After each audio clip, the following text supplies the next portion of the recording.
All right, ready to dive into the Tao Te Ching. Always up for a good deep dive, especially into this one. It's like a philosophical puzzle box, isn't it? Oh yeah, full of these paradoxes and metaphors.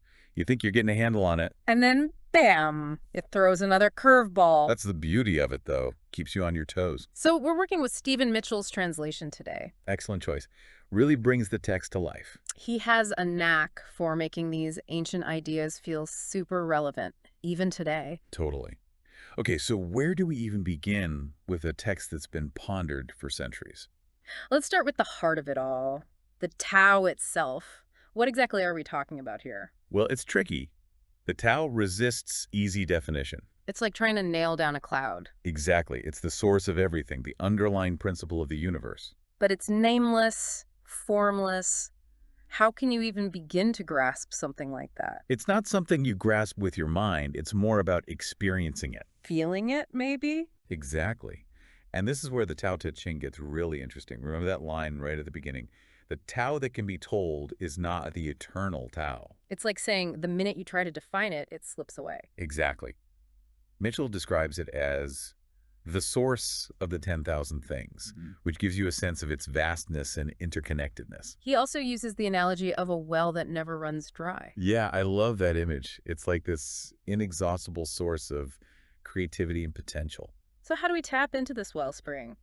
Especially if we can't even really define it. Well, the Tao Te Ching offers some clues. It talks about aligning yourself with the flow of the Tao, like a river finding its way to the sea. Okay, I'm starting to see where this is going, but how do you actually do that? It all still feels a bit abstract. Well, this is where the idea of wu wei comes into play, often translated as non-action or effortless action. Wait, non-action? Doesn't that sound a bit like, well, doing nothing? It's not about being passive. It's more about letting go of control and trusting in the natural order of things. So instead of forcing things to happen, you're learning to work with the flow. Exactly. It's about surrendering to the wisdom of the Tao, like water. Remember that beautiful line, the supreme good is like water, which nourishes all things without trying to. Right, water doesn't force its way through obstacles. It flows around them, but over time, it can carve canyons. Exactly. It finds the path of least resistance, yet it's incredibly powerful. Okay, I'm starting to see the wisdom in that, but it definitely goes against our usual go-getter mentality. Right. But the Tao Te Ching challenges us to rethink our assumptions about how to achieve things. So, who embodies this Wu Wei better than anyone else? Well, that would be the mysterious master figure the Tao Te Ching keeps referring to. Right, the master. They're like the embodiment of living in harmony with the Tao, Yeah. but they're not some superhuman being with magical powers, right? Not at all. They're more like an everyday person who's mastered the art of aligning themselves with the Tao. So, what sets them apart? How do they move through the world so effortlessly? Mitchell describes them as someone who acts without doing, teaches without saying anything, and is empty yet inexhaustible. Those are some serious paradoxes. It's like they've become a perfect vessel for the Tao to express itself. Therefore, the master acts without doing anything and teaches without saying anything. They move with grace and wisdom, but let's be real, most of us aren't masters living on some mountaintop. So how can we, in our everyday lives, tap into this way of being? That's the million-dollar question. And that's what we'll be exploring next. All right, so how do we apply these ancient ideas to our modern lives? It still feels a bit like trying to grasp smoke. Well, the Tao isn't some distant mystical entity. It's right here, right now. So we're not talking about retreating to a cave to meditate for years. Not necessarily, Mitchell says. Without opening your door, you can open your heart to the world. Without looking out your window, you can see the essence of the Tao. Okay, so it's about cultivating awareness and being present in everyday life. Exactly. It's about noticing how the Tao expresses itself. In nature, in conversations, even in challenges. You know, that whole acting without doing idea has always tripped me up. It sounds passive, but I know that's not what the Tao Te Ching means. It's a tough one. Think of a gardener. They don't force a plant to grow. They create the right conditions. Ah, so acting without doing is aligning our actions with the natural flow, Ah, not trying to control everything. precisely. The Tao Te Ching gives us some practical tips. For example, thinking of the small as large and the few as many. So instead of getting overwhelmed by a huge goal, you break it down into smaller steps. And instead of trying to do everything at once, focus on doing a few things really well. You know, this reminds me of a time when I was totally burned out from work. I had so much on my plate, trying to do it all perfectly. It was exhausting. And what did you do? I hit a wall and realized I had to change. I started prioritizing, delegating, and focusing on quality over quantity. And how'd that go?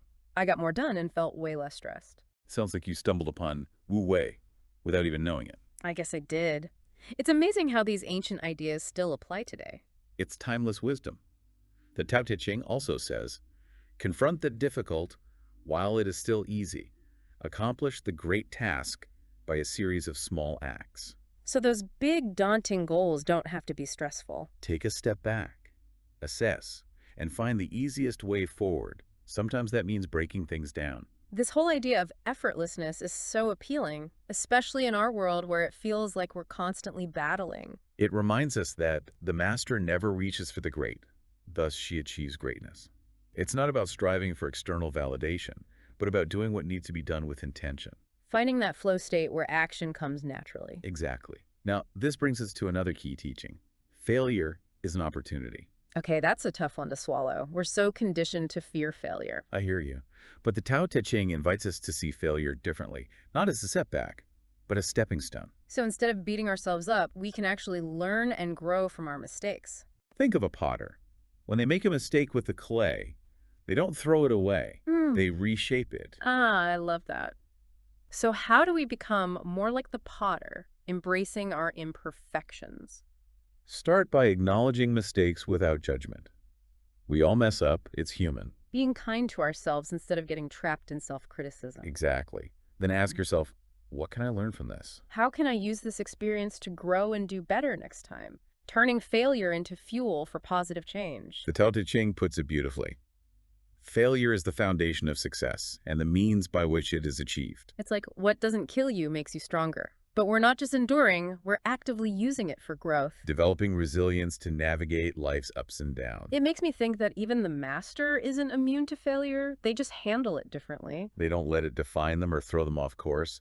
They see it as part of the journey. So how can we cultivate this mastery in our own lives? How do we actually live these teachings? The Tao Te Ching emphasizes three key qualities: simplicity, patience, and compassion. Sounds like a pretty solid foundation for life. But how do we move beyond just words and really embody these qualities? Well, let's start with simplicity. All right, I'm all ears. We could all use a bit more simplicity in our lives. The Tao Te Ching encourages us to declutter our physical spaces and our mental and emotional landscapes. So it's not just about getting rid of stuff, it's about simplifying our thoughts and desires too. Exactly. Let go of anything that doesn't serve you, create space for what matters. It's like Marie Kondo, but for our inner world. It's about identifying what brings joy and letting go of the rest. Simple in actions and in thoughts, you return to the source of being. Okay, I like that. Simplicity leads to clarity, and clarity leads to peace. Precisely. Now let's talk about patience, one of the most challenging yet rewarding qualities. Oh yeah, I struggle with that one, especially when it comes to goals. I want things to happen now. We all do. But remember, nature does not hurry, yet everything is accomplished. Trusting the timing of the universe, not trying to force things on our own schedule. And here's a gem. Patient with both friends and enemies, you accord with the way things are. So patience isn't just waiting, it's about acceptance and equanimity in the face of challenges. Understanding that things unfold in their own time. Sometimes the best action is simply to wait and see. Good things come to those who wait. But it's more than passive waiting, right? It's about actively cultivating inner stillness and trust to navigate challenges gracefully. I see how simplicity and patience work together. Simplifying creates space, and patience allows something special to emerge. And that brings us to compassion, arguably the most important quality. I'm ready for a dose of compassion. The world needs more of that. The Tao Te Ching emphasizes self-compassion as the foundation for extending it to others. Makes sense. How can we love and accept others if we haven't learned to love and accept ourselves? Exactly. Compassionate toward yourself, you reconcile all beings in the world. Our capacity for compassion begins with ourselves. So it's not about ignoring our flaws, it's about acknowledging them with kindness. Right. From that place of self-acceptance, we extend compassion outward. Creating a ripple effect of kindness and understanding. It's about recognizing our interconnectedness, seeing ourselves in others and others in ourselves. It's all coming together now.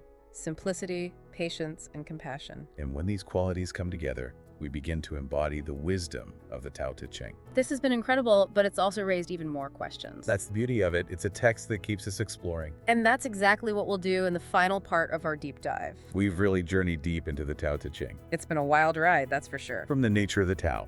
To those practical tips for living. Simplicity, patience, compassion. It feels like we've only just begun to uncover its secrets. Oh, absolutely. The Tao Te Ching is a text you can revisit again and again. Each time finding something new, right? Exactly. It's like peeling back layers of an onion. But for our listeners who want to apply these teachings, Where should they start? It can feel overwhelming. well, remember, the journey of 1,000 miles begins with a single step. Right. So no need to try to become a master overnight. Just start small. Incorporate those principles we talked about. Simplifying our lives. Practicing mindfulness. Approaching challenges with more patience and compassion. All those things. Even small changes can make a big difference. I like that idea of approaching challenges differently. It's easy to get frustrated, right? Oh, yeah. When things don't go our way, it's easy to get down on ourselves. But remember, failure is an opportunity. It's a chance to learn and grow. Like those stepping stones across a stream. Instead of roadblocks. Exactly. And don't underestimate the power of simply observing. Just taking some time to be present. Yes. Even a few minutes of quiet contemplation Like a mini meditation. can help you reconnect with your inner wisdom. It's like hitting the pause button on all the chaos. And as you cultivate that inner stillness, You become more attuned to the Tao, right? precisely. Tao Te Ching often talks about water, Such a powerful metaphor. yielding yet unstoppable, It adapts to any container, but it can also carve through rock. showing us that true strength isn't about brute force. It's about flexibility and resilience. So becoming more Taoist, It's not about withdrawing from the world. it's about engaging with it in a more mindful and harmonious way. Exactly. It's Yeah. about finding that sweet spot where our actions flow effortlessly. From a place of alignment with the Tao. Well said. This has been a fantastic exploration. The Tao Te Ching never ceases to amaze me. It truly is a gift that keeps on giving. So for all our listeners out there, We encourage you to keep exploring the Tao Te Ching on your own. take your time. Be patient. And most importantly, Stay curious. because, as the Tao Te Ching says, The Tao is always present waiting to be discovered. in the most unexpected places. And on that note, we'll wrap up this deep dive. Thanks for joining us.